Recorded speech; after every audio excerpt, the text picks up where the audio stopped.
Ujan bales duga Senin 20 September peteng ngaenang Jalan Nasional Denpasar Gilimanuk mecelos.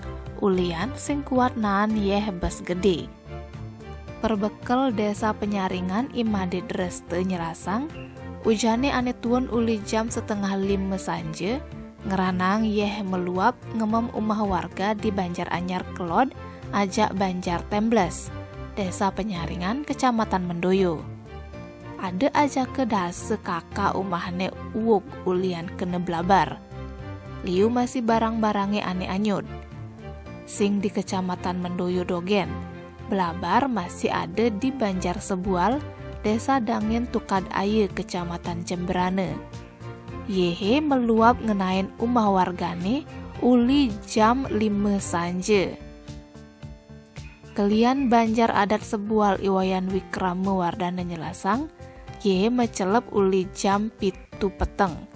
Tegahne ngantek di tangkah anak kelih. Akibatnya kendaraan ajak tembok umai jebol ulian sing kuat nahan tekanan ye ane meluap uli Tukad Sebual.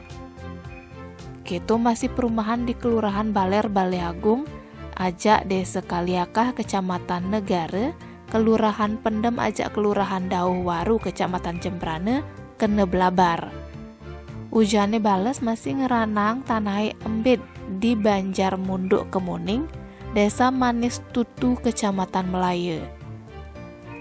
Ye ngempetin rurunge di Banjar Sekar Kejule Kelod, desa Yeh Embang ane dawane 8 meter. Senderan pondasi tegahane 7 meter gelahne Iputu Mahardika Utama, warga Banjar Munduk Anggrek Kaje, dawane 4 meter masih embit.